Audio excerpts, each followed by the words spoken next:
मंडळीचा वारकरी संत संत सवकार चंद्रभागेश मंडळीचा वारकरी विठ्ठल रखुमाय ठोपा रखुमाय कल्पा विश्वभावित कल्पनेची वादन शंकराचा वर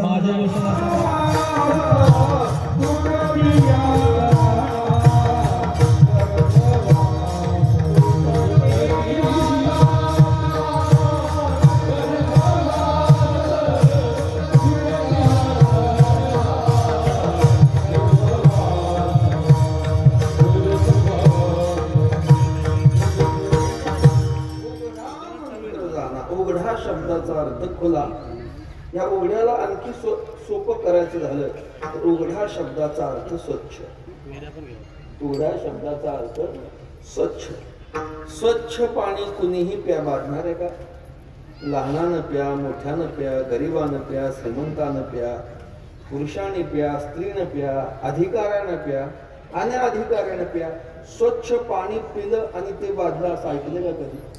गाव म्हटले दिसले नाही, काय नाही म्हणले यात्रेला गेलतो मग सुकून बिस्लरीचं पाणी पिलो आजारी पडलो असं कुणाचं ऐकलं नाही.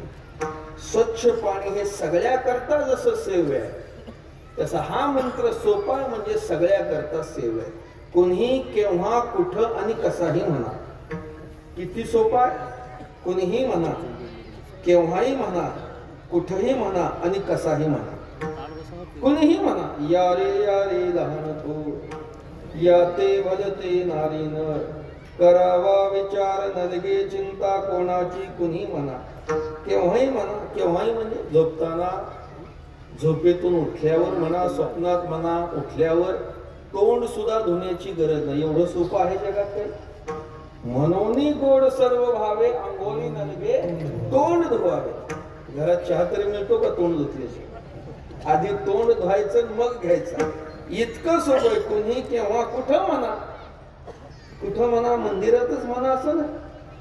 घरात म्हणा, शेतात म्हणा, प्रवासात म्हणा, कामावर म्हणा. असाल तेथे करा. जिथं असेल तिथं काळाची वेळेची याला मर्यादाने भलत्या काळी नामावली सुलभ भोळी भाविका. कुणी केव्हा कुठं आणि कसाही म्हणा. कसाही म्हणजे नाही राम म्हणता आलं तर मरा तरी म्हणता येईल का? अबद्ध वेडे वाकुडे जैसे तैशा परी वाचे हरी हरी उच्चारावे. येईल तैसा बोल रामकृष्ण. सोपं आहे. सोप्याची सोपी व्याख्या सांगतो थोडा ऐका. सोप्याची सोपी व्याख्या जे सगळ्यांकरता असतं, जे सगळ्याला जमतं त्याला सोपं म्हणावं. विठाला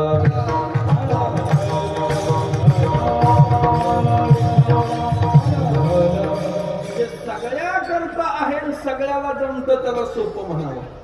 बाकी साधनं जरी सगळ्याला असली तरी ती सगळ्याला जमत नाही. योगाचा अभ्यास सगळ्याला जमत नाही, तप सगळ्याला जमत नाही, यज्ञ सगळ्याला जमत नाही. हे कठीण आहे महाराज. योग करणं सोपं आहे का? तुम्ही आम्ही जो योग करतो तो निव्वळ योगा योग आहे. याच्यापेक्षा वेगळं काही नाही महाराज. आपला योग म्हणजे केवळ योगा योग आहे. योग कसा असावा? ज्ञानेश्वर महाराजांना विचारा. या जगतातले सगळ्यात श्रेष्ठ योग गुरु कोण असतील तर माऊली. ज्ञानराज माझी योग्यांची माऊली. ज्ञानेश्वर महाराजांना विचारा योगाचा अभ्यास कसा करायचा. एकच ओवी सांगतो महाराज. माऊली म्हणतात या योग अभ्यासाची आचारसंहिता घालून देतात माऊली. कोण अधिकारी आहे योगाचा? ज्ञानेश्वर महाराज म्हणतात ज्याला जास्त खायला आणि जास्त झोपायला लागतं तो योगाचा अभ्यास करू शकत नाही. बघा या चौकटीत आपण बसतो का? जास्त खाणं आणि जास्त झोपणं हे ज्याच्या जवळ आहे तो योगा करता पात्रच नाही महाराज. जो रसनेचा अंकिला का निद्रेसी जीवे विकिला तो येत नाही म्हणतला अधिकारी. जो रसनेचा अंकिला खाण्याला जास्त खाणार आहे, निद्रेसी जीवे विकिला ज्याला जास्त झोप लागते तो येत नाही म्हणतला अधिकारी. आपलं जीवन या दोन गोष्टी होती फिरतात. का म्हणजे कार्यक्रम हो पंगत आधी आहे का नंतर आहे? लोक आधी हे विचारतात आधी पंगत आहे का नंतर पंगत आहे. आणि लोक कीर्तनात झोपतात. कसा योग करू शकतो आपण? याच्याही पुढची गंमत सांगतो.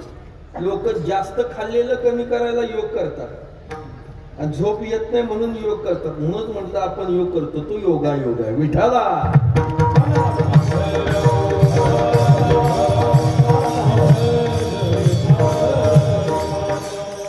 ज्ञान सोपं आहे का? ज्ञानाच्या गप्पा मारणं सोपं आहे, अनुभूती दुर्लभ आहे. दुर्लभ सांगता ज्ञानाची या गोष्टी अनुभव पोटी कैसा रे. ज्ञानाला अनुभव लागतो महाराज. ब्रह्मज्ञान जर एवढं सोपं असतं तर ब्रह्मज्ञानाचा अधिकारी दुर्लभ आहे असं सांगून योगशास्त्रे दुःख कष्टी झाली नसती.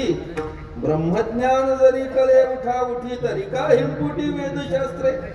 सोपं आहे ज्ञान. न करी रे संग राही रे निश्चळ, लागो नेदिमळ ममतेचा या नावे अद्वैत खरे ब्रह्मज्ञान. अनुभवा वाचून भरभरते. ज्ञान कठीण आहे, योग दुस्तर आहे, कर्म सूक्ष्म आहे. कर्मामध्ये सूक्ष्मता आहे महाराज. कर्म कुणालाही करता येत नाही. कर्म करत असताना किती सूक्ष्मता आहे.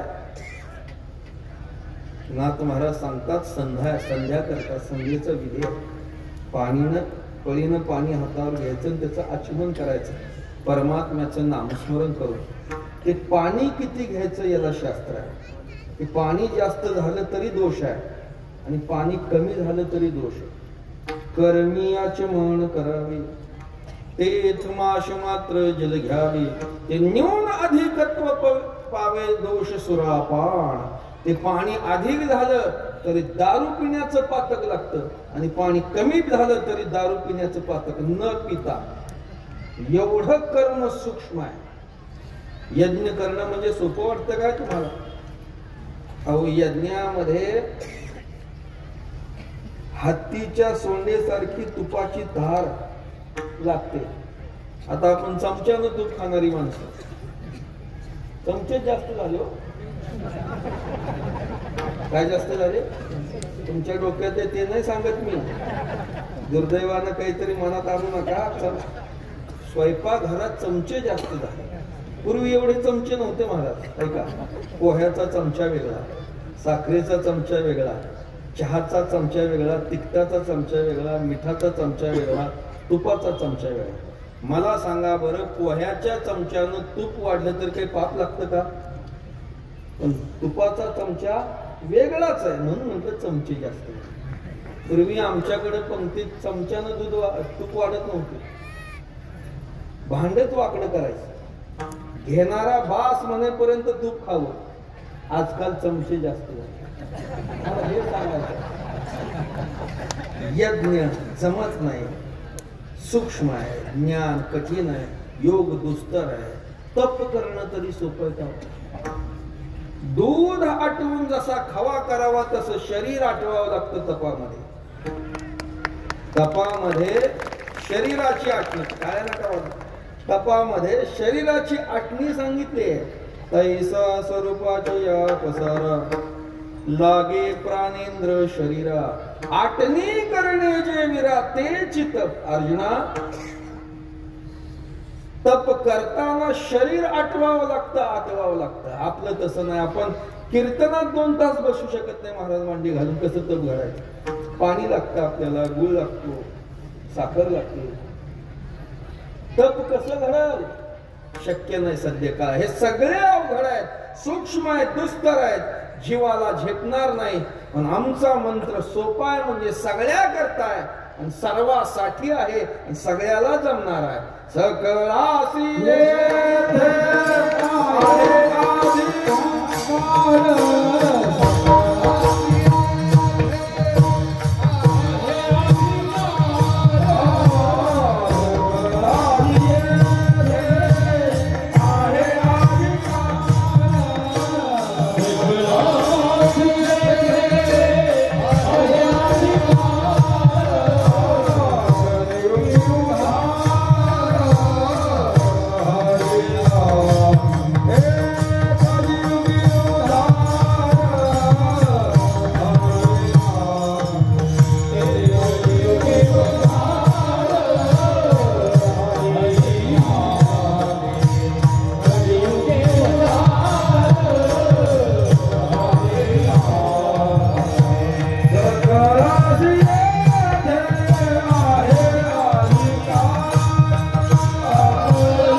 आहे अधिकार, सर्व अधिकार संपन्न. कलियुगामध्ये या मंत्राशिवाय जीवाला दुसरा पर्याय नाही महाराज. सुलभ सोपा सगळ्या करता आणि सगळ्यांना जमणार हा विठ्ठल मंत्र. सगळे या. ज्ञानेश्वर महाराजांनी अशी निवडक सांगितले, गाते श्रोते आणि पाहते, चतुर्विनोदे दुष्टिते, सोहम भावे पूर्ण ज्ञाते, या सकळा विणवणी करा विठ्ठल स्मरण. गाते. ज्ञानेश्वर महाराजांनी गात्यांना पहिला क्रमांक माऊलीने साधलाय, त्यात पहिले गाते घातले बरं का. गाणाऱ्यांना नुसती चाल म्हणू नका, विठ्ठल मंत्र म्हणा. गाते श्रोत्यांना नुसतं ऐकून सोडून जाऊ नका, विठ्ठल मंत्र घ्या. गाते श्रोते पाहते.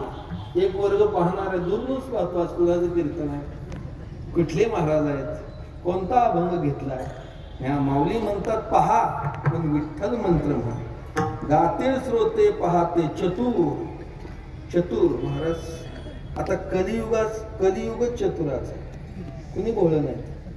कारण जगद्गुरु तुकोबराय सांगतात, कलियुगी बहुकुशल हे जग.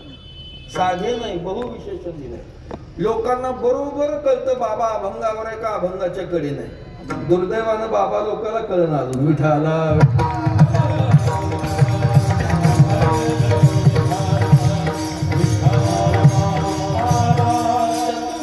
विनोद आहेत. दुष्चिते. दुष्चिते शब्दाचा अर्थ काय? दुष्चिते म्हणजे काय?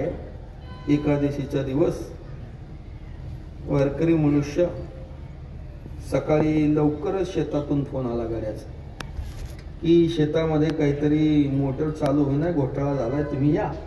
भल्या पहाटे दूध घेऊन तो निघाला आणि तो मोटर नीट होईपर्यंत अख्खा दिवस गेला महाराज. तर एकादशी असल्यामुळे काही खाता आले नाही. दिवस मावळा घराकडे निघाला. घराकडे जाताना विचार करू लागला, आता घरी जाऊन असा फराळ करायचा, हे खायचं ते खायचं. सगळं रंगवत रंगत घरापाशी आला, पाहतो तर घराला कुलूप. अरे बापरे. विचारलं शेजाऱ्याला, किल्ली दिली का? नाही म्हणले. मग कुठे गेले? कीर्तनाला गेले, तर तुम्हालाही यायला सांगितलं. सकाळपासून दूध घेऊन गेलेला, काहीही फराळ न केलेला, कीर्तनाला येऊन बसला. महाराज कीर्तन सुटायची वेळ होऊनही अर्धा तास झाला तरी कीर्तन सोडना. आता असा दुष्चिते, याला काय म्हणावं, असा दुःखी अंतःकरणानं बसलेला बाबा तू दुस्त बसू नको. तर सगळ्याला सोहम भावे पूर्ण ज्ञाते, या अवस्थेला गेलेल्या सगळ्यांनाच सांगतात तुकोबराय, तुका म्हणे जपा.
की जगद्गुरु तुकोबाराय म्हणतात हा 3 अक्षरी मंत्र सोपा नित्य जपा.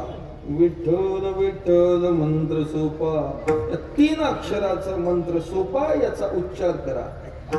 सोपा आहे महाराज, पण दुर्दैवानं आपण सोप्या शब्दाचा अर्थ हलका असा केला. संत वाङ्मयाचा समाजामध्ये म्हणावं एवढा प्रभाव का दिसत नाही? कारण ते सुलभ आहे असं एक कारण. हे सहज प्राप्त होतं, ज्याच्याकरता काही विशेष कष्ट घ्यावे लागत नाही. जे सहजासहजी आहे, लोकांना वाटतं हे सोपं आहे. सोपं म्हणजे हलका असा अर्थ नाही. माणसाचा एक समज आहे, ज्याच्याकरता काही विशेष कष्ट करावेत, प्रयत्न करावेत, जे सहजासहजी प्राप्त होत नाही, लोकांना वाटतं ते भारी आहे.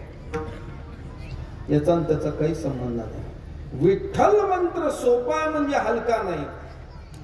या मंत्राची फलश्रुती मोठी अपूर्व आणि अद्भुत आहे महाराज. काय करतो हा तुमचा सोपा मंत्र? जगद्गुरु तुकोबाराय म्हणतात हा मंत्र करी पापा निर्मूळ. निर्मूळ पाप घालवतो. मानवी जीवनामध्ये 2 गोष्टीला फार महत्व आहे, एक पाप आणि दुसरं पुण्य. 4 खाणीमध्ये 84 लाख जीव आहेत, पण या सगळ्या जीवातलं पाप आणि पुण्याचं ज्ञान फक्त माणसाला. एक मानव जीव सोडला तर बाकीच्या ज्या योनी आहेत त्याला पाप कशाला म्हणावं आणि पुण्य कशाला म्हणावं याचं काय ज्ञान आहे? पशु काय पाप पुण्य जाणते.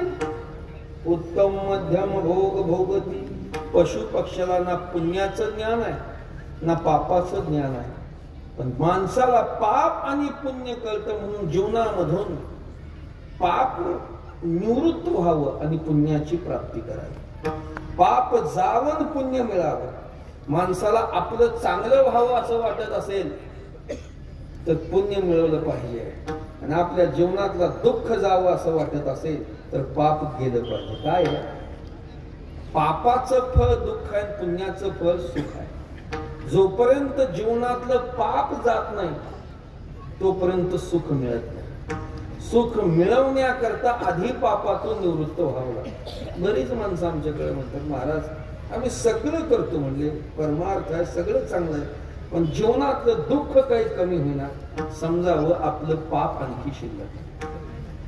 जोपर्यंत हे पाप वजा होत नाही तोपर्यंत पुण्य मिळत नाही. कारण जे पाप आहे ना तेच पुण्याच्या आड येणार आहे, दुसरं काय.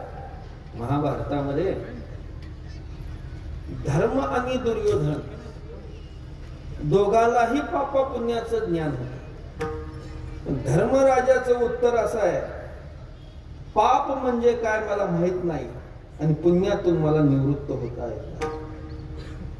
आणि दुर्योधनाचं उलट नेमकं उत्तर आहे, मला पापही कळतं आणि पुण्यही कळतं, पण माझी वृत्ती पुण्याकडे जात नाही आणि पापातून मला निवृत्त व्हावं लागतं. दोघच आहे. काय याचं कारण आहे? त्या नावे धर्म. हा नचमे प्रवृत्ती. बरोबर, महाभारतातला श्लोक आहे की मला पापातून निवृत्त व्हावं वाटत नाही आणि पुण्याकडे प्रवृत्ती होऊ वाटत नाही. याचं काय कारण आहे? याचं कारण आहे पाप. मानवी जीवनातून पाप जात नाही तोपर्यंत आपल्याला सुख मिळत नाही. विठाला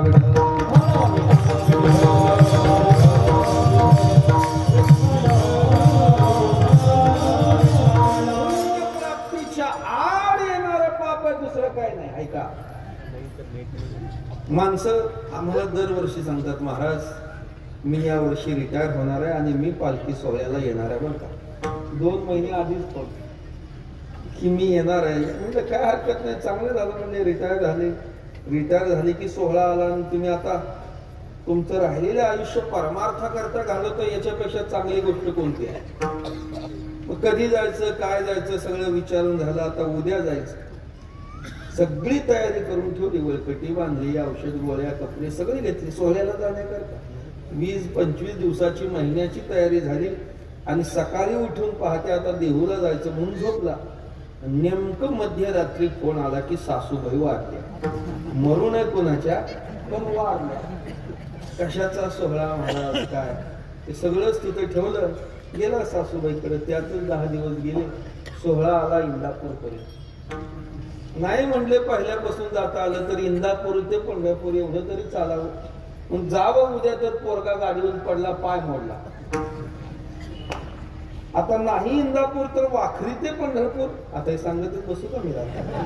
वाखरी ते पंढरपूर, त्याच्यामध्येही काहीतरी आड. लोक म्हणतात महाराज आम्ही पुण्याकरता प्रवृत्त होतो, पुण्य मिळवावं अशी भावना होते, पण आम्ही पुण्य मिळवण्याकरता प्रवृत्त होतो, पण काही ना काहीतरी आमच्या आड येते. काय येते आड?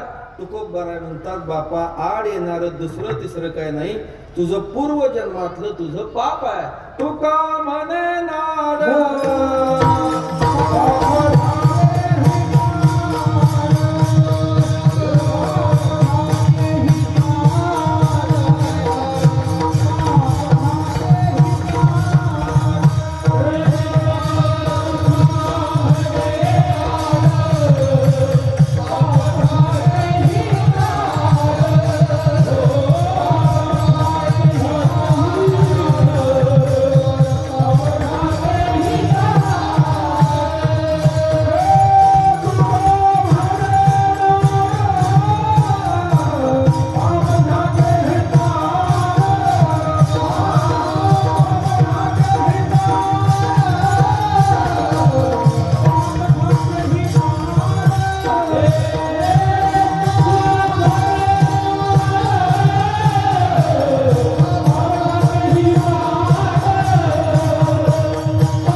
पाप आहे.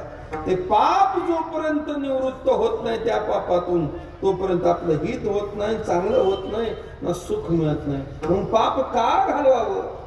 चांगलं होण्याकरता, हित होण्याकरता किंवा सुख मिळवण्याकरता पाप गेलं पाहिजे. आणि दुसरा भाग आहे पाप का घालवावं? तर पापाचा विस्तार थांबवायचा असेल तर पाप घालवावं.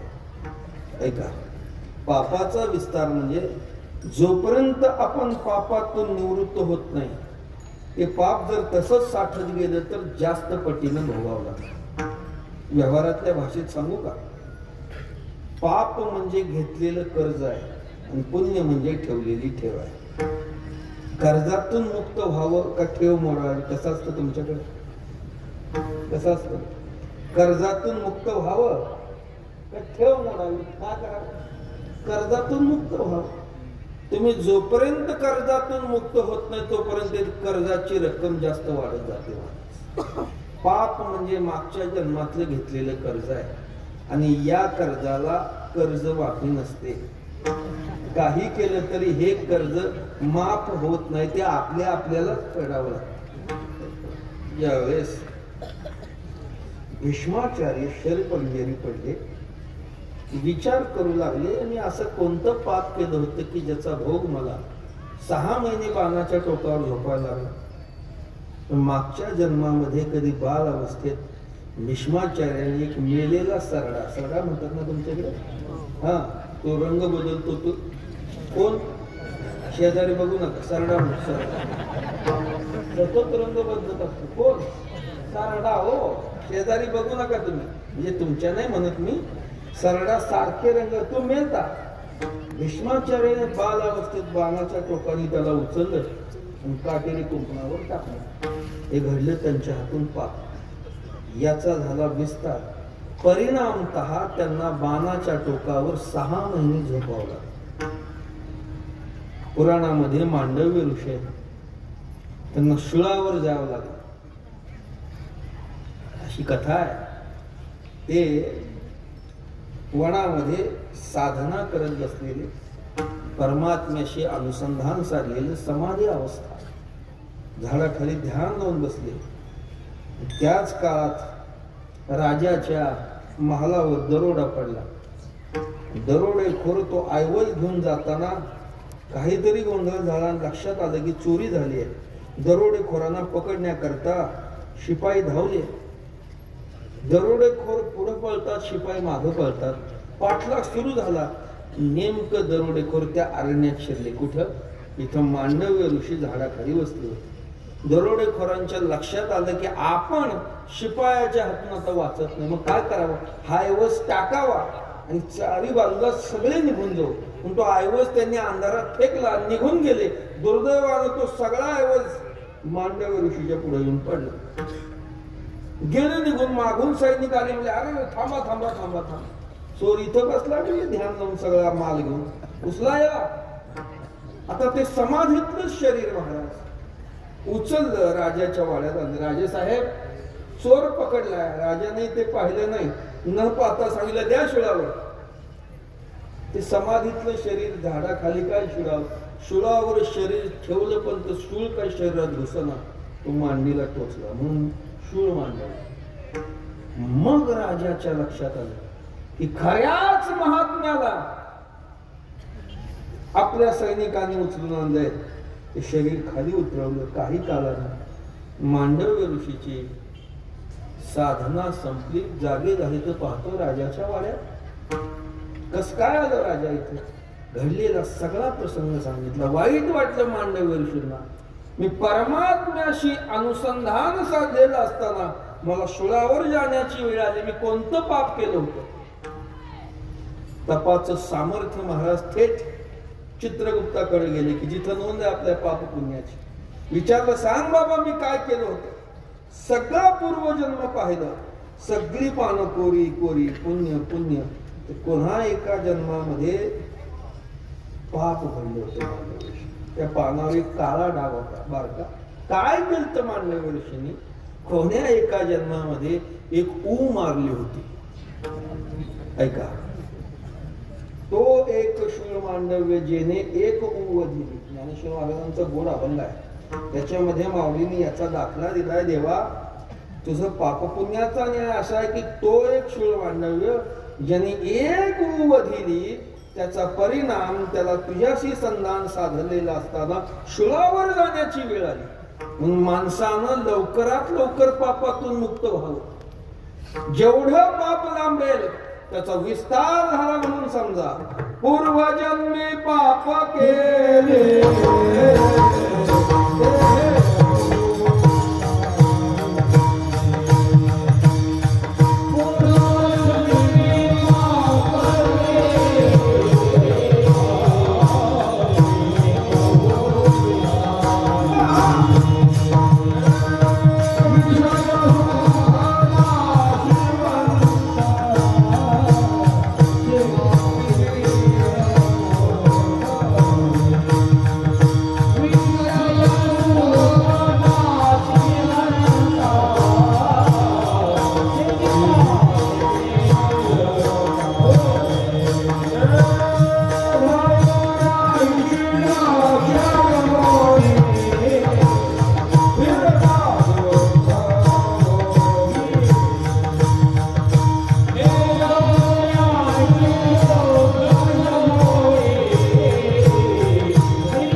पूर्वजन्मी पाप केले ते हे बहु विस्तारले विषय सुख नाशवंत सेवितात वीर कोंदरे 84 लक्ष योनी फिरता दुःख भोगिले ज्ञानदृष्टी हरपली दोन्ही नेत्र अंधळे आम्हाला जे अंधत्व आलं ना हे कशामुळे आलं पूर्वजन्मी पापाचा विस्तार थांबवायचा असेल तर पाप गेलं पाहिजे आपलं कल्याण चांगलं व्हावं किंवा सुख मिळावं असं जर वाटत असेल तर पाप गेलं पाहिजे मग हे पाप घालवण्याचा मार्ग सोपा आणि सुलभ आहे विठ्ठल विठ्ठल मंत्र सोपा विठ्ठल मंत्रानं नाम हा पाप जात एका जन्माचं जात नाही या मंत्राची शक्ती अनेक जन्म जन्मांतरीच जगतील पापे जन्मांतर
जळतील पापे जन्मांतरे जन्म जन्मांतरीच पाप घालवण्याचं सामर्थ्य या नाम मंत्रामध्ये अंकरी पापा निर्मूळ पापातून मुक्त होतो जीव पाप करतो म्हणजे काय करतो नेमकी पापाची व्याख्या काय जगद्गुरु तुकोबरायांच्या गाथ्याचा जर विचार केला तर गाथ्यामध्ये पापाच्या अनेक व्याख्या सांगितल्या त्यांनी एखाद्या जिज्ञासूने जर महाराजांच्या गाथ्यातील पापाच्या व्याख्या काढल्या तर त्याची त्याच्यावर PhD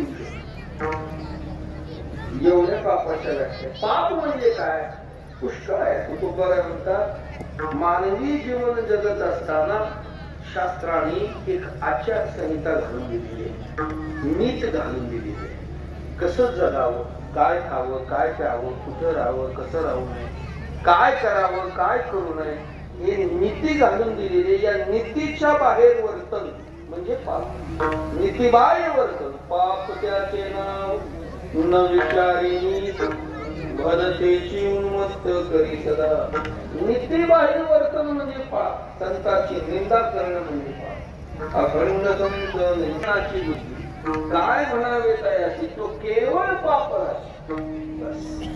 तयासी घडली सकळ ही पातके भक्ताची या कोपे निंदा दोषे भक्ताचा द्वेष करणं संताची निंदा करणं म्हणजे पाप आहे पुन्हा कायिक पाप आहे वाचिक पाप आहे मानसिक पाप आहे शरीरा करून घडलेलं पाप वाणी करून घडलेलं पाप मना करून घडलेलं पाप ही पाप आहे कायिक पाप हत्या करणं कायिक पाप आहे हत्या करणं म्हणजे एका जीवानं दुसऱ्या जीवाला मारणं आपण आता थोडे जीव मरतात का आपल्या पायाखाली मुंगी मरेल डास मारतो आपण ढेकून मारतो त्या हत्याचं ना सन्निशिले अवगुण जिये वाचा असे 12 दोष बोलण्याचे दोष घडतात माणसाच्या बोलण्यात त्याला वाणीचं पाप म्हणावं आणि मानसिक पाप मन हे पाप करतं म्हणजे मन पाप करतं म्हणजे मनाकडून तर पाप घडतं म्हणतात एखाद्याला जर काही लाभ झाला तर तो लाभ मला का झाला नाही असं मनामध्ये येणं मनाचा पाप किती सूक्ष्म विचार आहे शास्त्रात आपली योग्यता नाही अधिकार नाही पण मी एक कोणतरी मोठा आहे असं उगाचच वाटणं हे काय आहे मनाचं पाप आहे मनाचं पाप पुष्कळ पापाचे पुण्य दुसऱ्यावर उपकार करणं म्हणजे पुण्य दुसऱ्याला पीडा देणं म्हणजे पाप 18 पुराणामध्ये व्यासाची 2 वचनं प्रसिद्ध आहेत 18 पुराणेषु व्यासस्य वचनं द्वयम् परोपकाराय पुण्यम पापायम परपीडितम. या श्लोकाचा अनुवाद केला तुकोबा आहे. पुण्य परोपकार पापते परपीडा अनेक नाही जोडा दुजायासी. पुण्य ते जाणारे भाईनो परोपकाराचे परपीडा परनिंदा खरे पाप तयाचे. दुसऱ्यावर उपकार करणं म्हणजे पुण्य, दुसऱ्याला पीडा देणं म्हणजे पाप. असे अनेक प्रकार आहेत, पण पापाचा सगळ्यात महत्वाचा प्रकार मानव देह प्राप्त होऊन परमार्थ करत नसेल तर त्याला महापापी म्हटलेलं आहे. विठाला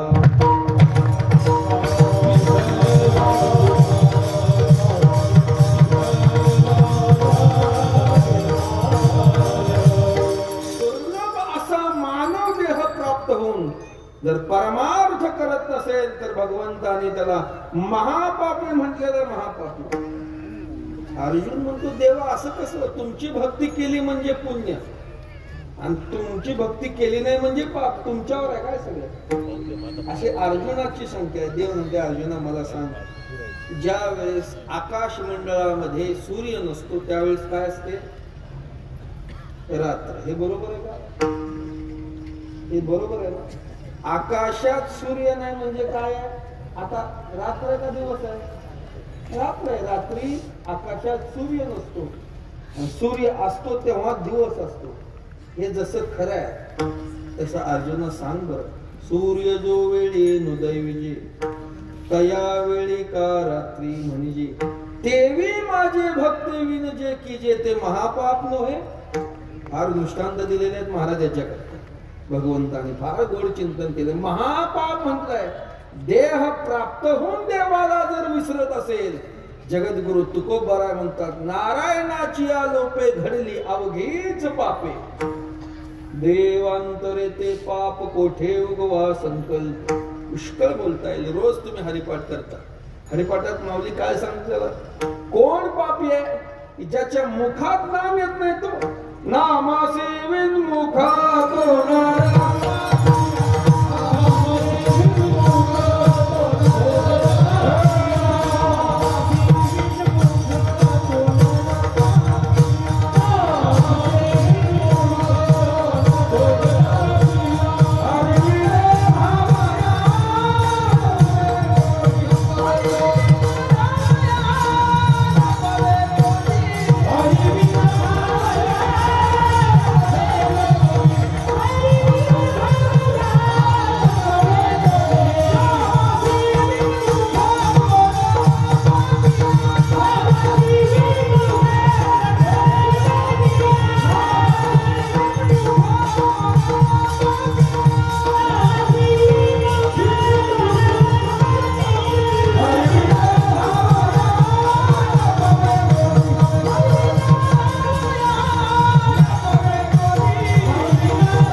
नारी नाहीत का. इथं नर शब्दाचा अर्थ नरदेह. सगळ्या नर शब्दाचा अर्थ श्रेष्ठ. नर शब्दाचा अर्थ श्रेष्ठ. सगळ्या देहातला श्रेष्ठ देह म्हणजे नरदेह. नरदेह निधान. इथं नर शब्दाचा अर्थ स्त्री पुरुष असा घ्यायचा नाही. इथं नर म्हणजे मानव देह. ज्यांना मानव देह मिळालाय, परमात्म्याचं नामचिंतन जर करत नसेल तर तो पापी आहे महाराज. असे पापाचे आता मी रात्रभर जरी सांगत बसलं तरी हे संपणार नाही. असे अनेक प्रकार आहेत पापाचे. पाप घालवण्याचे मार्ग अनेकाचे असतात. तीर्थयात्रा करणं, तीर्थात स्नान करणं, यज्ञ करणं हे पाप घालवण्याकरता. रामायणामध्ये राजा दशरथाकडून ब्रह्महत्या घडली तर ती ब्रह्महत्येच्या पापातून मुक्त होण्याकरता अश्वमेध नावाचा यज्ञ केला का. रामायण काय सांगतं, फेडावया ब्रह्महत्या डाग केला अश्वमेध याग. महाभारतात असंच आहे. राजा बलराम पैलवान होते.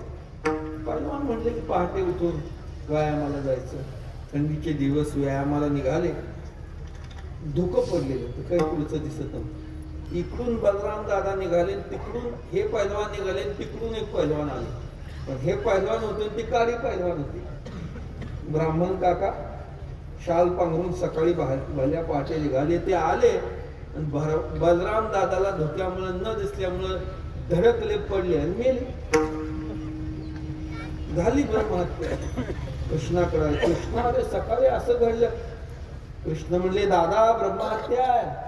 अरे मी काहीच केलं, धडकले तुम्हाला ना, पण घडली ना ब्रह्महत्या. मग आता जावा 18 दिवस यात्रा करा. कुठं पाठवलं? 18 दिवस यात्रे करता पाठवलं. पुढं काय झालं? महाभारत झालं. काय झालं सगळ्याला माहिती. म्हणून बलराम दादाला पापातून मुक्त होण्याकरता यात्रा केली. दशरथ राजा पापातून मुक्त होण्याकरता अश्वमेध नावाचा यज्ञ केला. तीर्थात स्नान सांगितलेलं आहे, पाप घालवण्याकरता सांगितलेलं आहे. जगद्गुरु तुकोबरायने विठ्ठल मंत्राचा आग्रह का धरला? तर ही बाकी सगळी साधन कार्यरूप पाप घालवतात, विठ्ठल चिंतन कारणरूप पाप घालवतो. विठ्ठला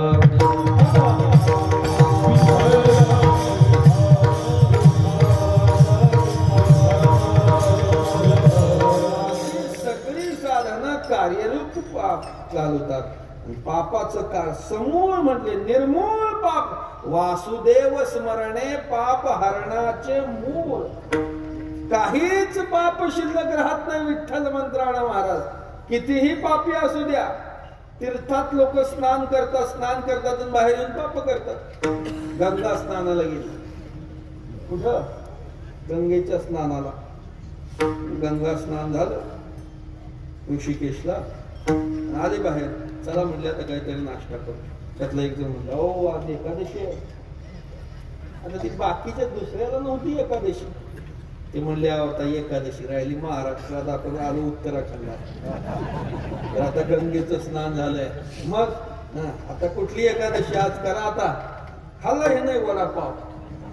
मनसंकल्पाची पापे न जाती. नामदेवरायचं वचन आहे बरं का.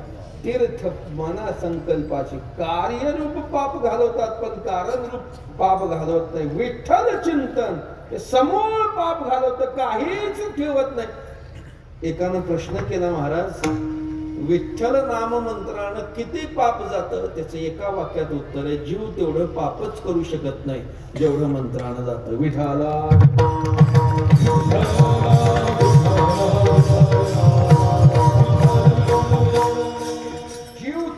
पापच करू शकत नाही जेवढे विठ्ठल मंत्रानं जात. कोण पापी आहे? पापाचं रेकॉर्ड अजून वाल्या कोयाच्या नावावर आहे. ते काही कोणी मोठं ही ज्याच्या पापाला शास्त्रात प्रायश्चित्त नव्हतं. मोकलीला प्रायश्चित्ती कोणी न धरिती हाती. असं पाप सगळ्याला दृष्टांत माहित आहे महाराज. नारदाची भेट झाली आणि मग वाल्या नामचिंतनानं वाट पाड्या कोळीकू. नाम स्मरे वाल्मिकू नामे उद्धरिला तिही लोकू. आपणा सहित निवाला. जगद्गुरु तुकोबराय म्हणतात गंगेच्या पाण्याप्रमाणे निर्मळ झाला. अमित दोषाचे मूळ झाले वाल्मिका सबळ. झाला हरिनामे शीतळ गंगा जळ पैदैसा. तुम्ही हरी म्हणा महादोषाचे छेदना. जयाचे नाम पाप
जासी तो हा देज पुण्य अशी सर्व भावे त्याची तुका कितीही पाप असू द्या महाराज दोष जाळी त्याचे कल्पकोटीवरी नामासाठी हरी आपुलिया किती असं तर तीन नामे कृष्णाची दोषी बहुत ज्यांच्या पाशे होईल पाप करी पापा निर्मूळ निर्मूळ पाप घालतात. आता पाप म्हणजे काय पापाचे प्रकार पाहिले आणि पापाचं मूळ काय. आता निर्मूळ पाप म्हणजे पापाचं मूळ काय.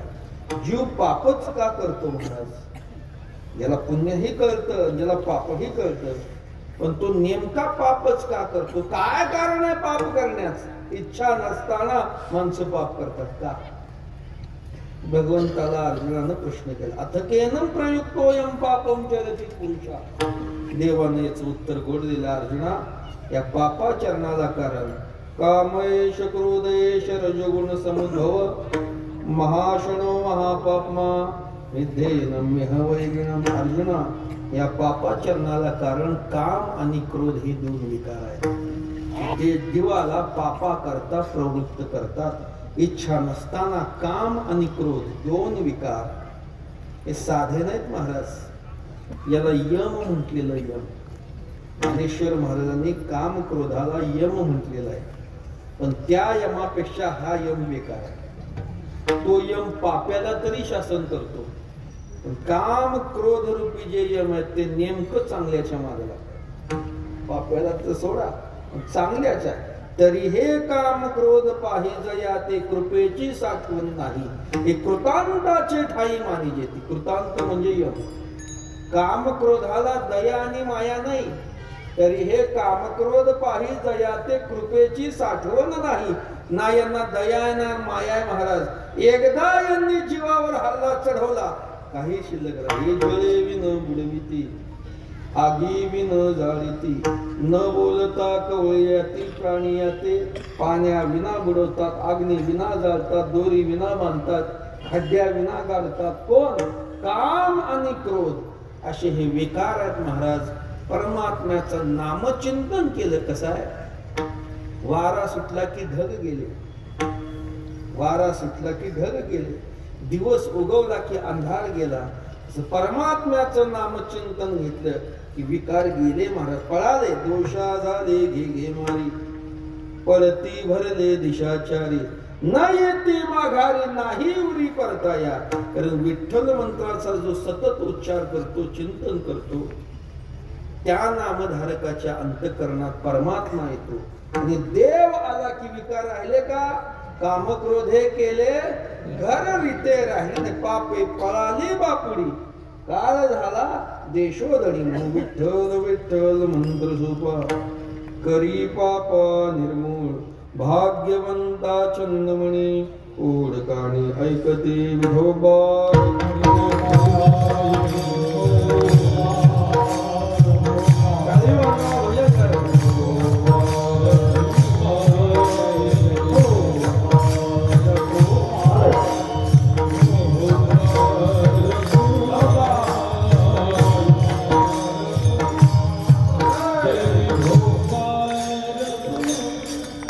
आदरणीय महाराजांच्या सत्कारासाठी आजचे अन्नदाते आदरणीय हरिभक्तपरायण मनोहर दिलीप वाघ यांना मी सपत्नीक या ठिकाणी पाचारण करतो.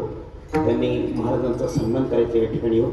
त्यानंतर मालेगाव तालुका फिरता तीर्थ महोत्सव समितीच्या वतीने राज्याचे सार्वजनिक बांधकाम मंत्री आणि आपले पालकमंत्री माननीय आमदार दादाभाऊ भुसे यांना मी विनंती करतो की आपण महाराजांना सन्मानपत्र प्रदान करण्यासाठी या ठिकाणी यायचंय. त्यांच्या हस्ते समितीच्या वतीचा सन्मान या ठिकाणी संपन्न होणार आहे. प्रथमतः आपल्या आजच्या कार्यक्रमाचे अन्नदाते आदरणीय श्री मनोहर दिलीप वाघ या ठिकाणी सपत्नीक येतील आणि महाराजांचा सन्मान करतील. हॅलो चला लवकर मनोहर दिलीप वाघ. हॅलो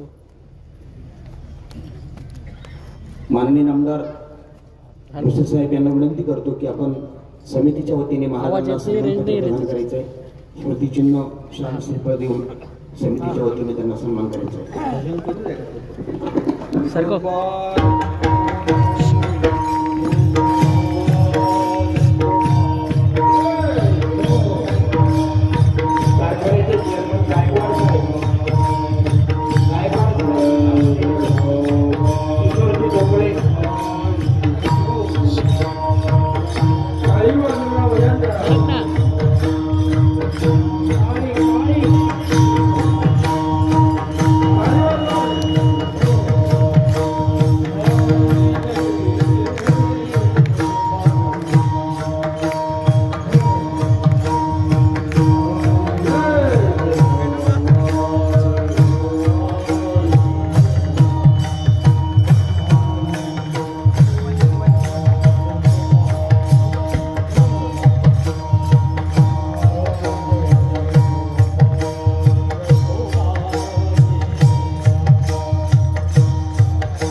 आदरणीय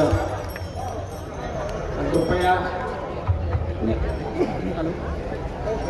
मी आदरणीय कीर्तनकार महाराजांना पण विनंती करतो की आपण आपल्या वतीने समितीच्या वतीने गावकऱ्यांचा सन्मान करायचा आहे. करतो. किशोरजी डोकळे, शरदजी करसार, रविभाऊ पवार, आदरणीय संजयजी धिवरे यांना विनंती करतो की आपण महाराजांकडून सन्मान स्वीकारायचा आहे. उत्कृष्ट नियोजनाबद्दल आपला सन्मान या ठिकाणी केला जातो.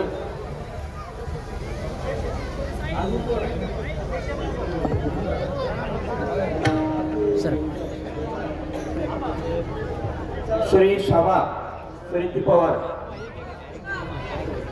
आपण व्यासपीठावर यायचंय. या लवकर खाली या, बाकीच्या मंडळीने खाली यायचंय. यानंतर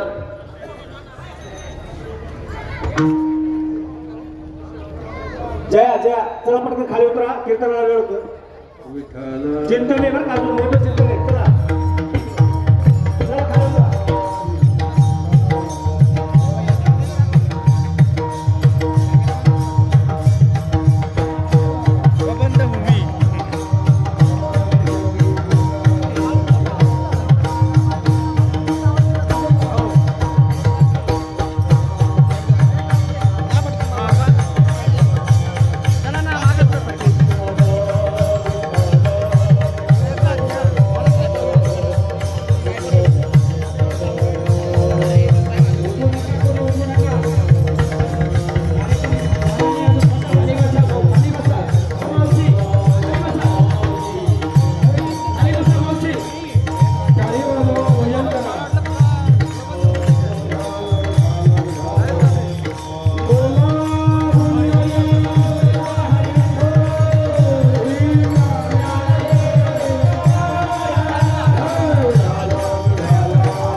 सोपा करी पापा निर्मूळ, भाग्यवंता चंदमणी कोडकाणी ऐकते जगद्गुरु तुकोबार. या अभंगातून विठ्ठल नाम मंत्राची सुलभता सांगतात. की विठ्ठल मंत्र हा सुलभ आहे आणि या सोप्या मंत्रानं समूळ पाप जातं. याच्यावर शंका अशी आहे, मंत्र सोपा आहे आणि समूळ पाप घालवत असेल तर सगळ्यांनी सोपा मंत्र म्हटला असता. जगात औषधालाही पाप राहायला नको, पण अशी परिस्थिती आहे का? नाही. का? मंत्र सोपा असून सुद्धा जगतात पाप शिल्लक काय? तर त्याचं कारण आहे मंत्र सोपा आहे पण मुखात येण्याकरता अनेक जन्माची निष्काम पुण्याई लागते. ज्याचं भाग्य उदयाला येतं त्यालाच या नाममंत्राचा छंद आहे. भाग्यवंता छंदमणी कोड कोणी ऐकती, असा जो भाग्यवान आहे त्यालाच या मंत्राचा छंद आहे आणि तो आपल्या कानानं या परमात्म्याचे गुणानुवाद गातो. भाग्यवंत कुणाला म्हणावं? की ज्याच्याकडे पूर्वजन्माची सुकृत आहे. भगवंताचं नाम सोपं आहे महाराज, पण मुखात येण्याकरता अवघड आहे. तर सगळ्यांचं पुण्य इथं कीर्तनाला येण्याचं आहे, प्रश्नच नाही. पण इथं येऊन टाळी वाजून नाम घेण्याकरता पुण्य कमी पडतं. म्हणून नाम सोपं असताना दुर्लभ झालं. ज्ञानदेव म्हणे नाम हे सुलभ, सर्वत्र दुर्लभ बिरराजानी. संतांनी किती उरडून सांगू द्या वाद तसे बोंब कोणी नायकती कानी. हरी हरीने म्हणती तया तोर झाले, हकारुणी सांगे तुका नाम घेता. पण पुण्य पाहिजे पुण्य. देवानं सांगावं माझी भक्ती सोपी आहे सोपी आहे. उद्धव म्हणले देवा सोपी आहे असं जर तुम्ही म्हणता, ऐशी तुझी सुलभ भक्ती तरी अवघेची भक्ती का न करीती. तुझी भक्ती जर सोपी आहे तर सगळ्या भक्ती का करत नाहीत? तर देवानं उत्तर दिले, उद्धवा भाग्यविन निश्चिंती न घडे माझी भक्ती. उद्धवा भाग्याशिवाय उद्धवा माझी भक्ती घडत नाही. अनेक जन्म ज्ञानेश्वर महाराज म्हणतात आम्हाला परमात्म्याविषयी आवड निर्माण झाली. त्याचं कारण काय? बहुता सुकृताचे डोळे,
अनेक जन्माची तिळ पुण्य साचा पडे तरी हे बहुता, एका दोन नाही बहुता जन्मी जोडे. नाम तुझे वाचेशी अतुडे समागम घडे. संताचं असं पूर्व पुण्याच्या पदरे त्याला मात्र भाग्यवंता छंदमणी.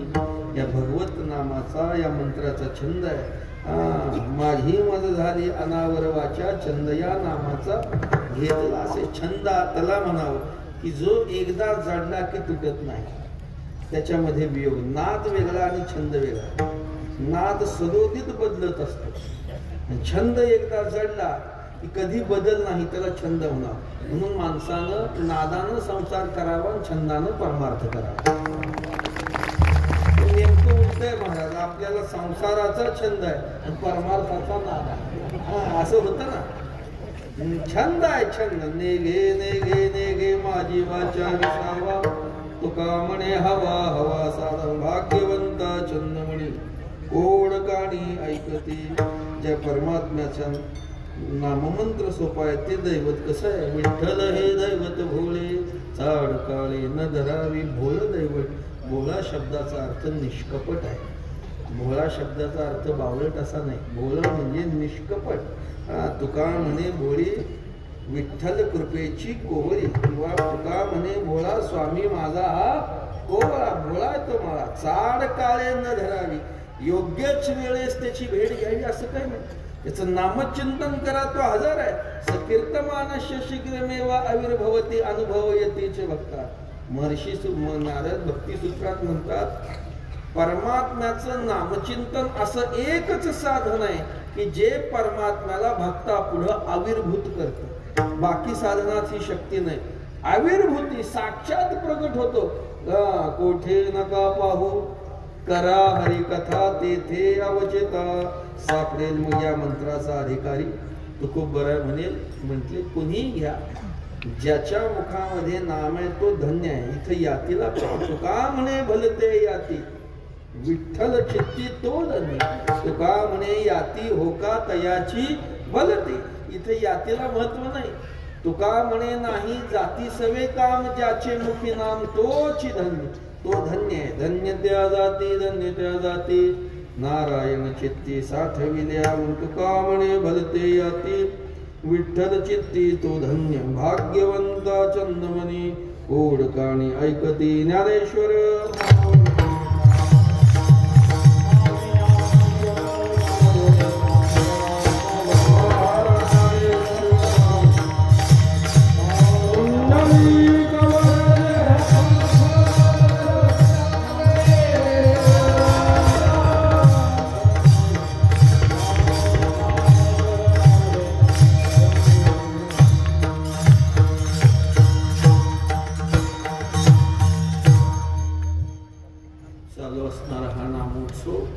सुरुवातीला सांगितलं, आतापर्यंत मी एका गावात 7 उत्सव पाहिले, पण इथं 7 गावात एक उत्सव आहे.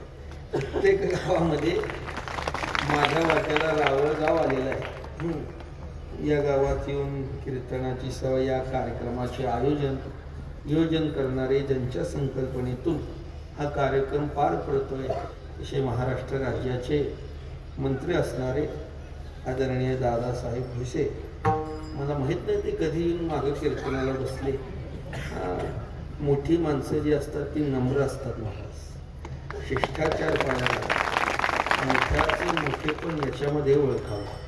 मोठी माणसं नम्र असतात, लीन असतात, दीन असतात. नाही तर एखादे असते तर पुढे येऊन सगळे बाजूला सरकून लावा जमा सगळं येताच असतं. पण त्यांच्या अंतकरणातला भाव मी जाणलेला. येणाऱ्या 22 तारखेला प्रभू रामचंद्र हे सिंहासनावर बसणार आहेत, विराजमान होणार आहे. 22 तारीख म्हणजे भारताच्या इतिहासातली इतिहासाची तारीख होणार. भारतापुरतंच हे मर्यादित नाही, पूर्ण जगाचं लक्ष गेली अनेक वर्ष लागलेलं आहे ज्या घटनेकडे. तो दिवस आज आला. आपण भाग्यवान आहोत महाराज की त्या क्षणाचे आपण साक्षीदार आहोत. नशीब आपलं की आपला नंबर कोरोनात लागला नाही. त्याच्यात जर लागला असता तर कुठले रामराज्य, कुठले प्रभू रामचंद्र विराजमान होणार आहे. त्या दिवस भारताकरता भाग्याचा आहे महाराज. त्या दिवशी सगळ्यांनी मोठा आनंद करायचा. आनंद करायचा म्हणजे काय?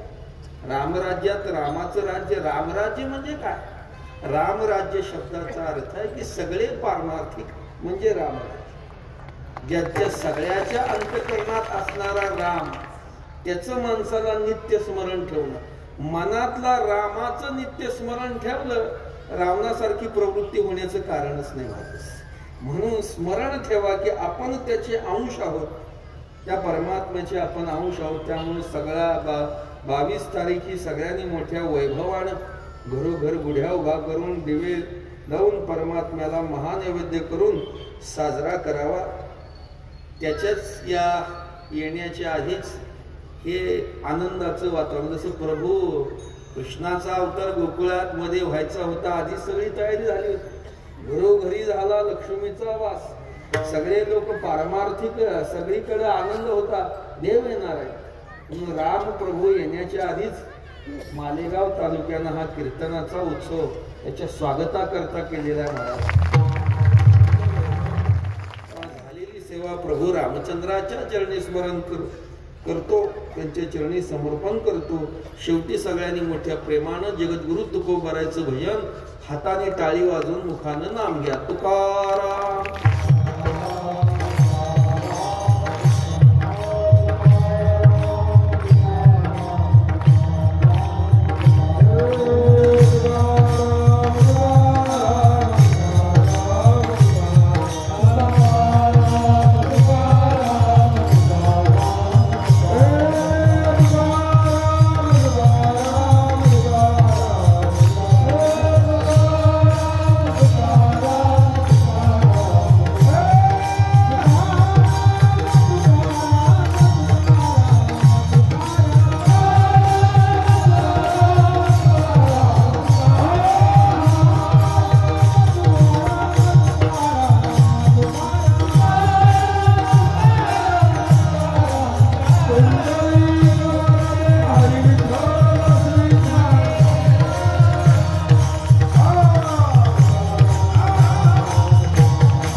म्हणे भलते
मला खाली बसा 2 मिनिटं भाऊ.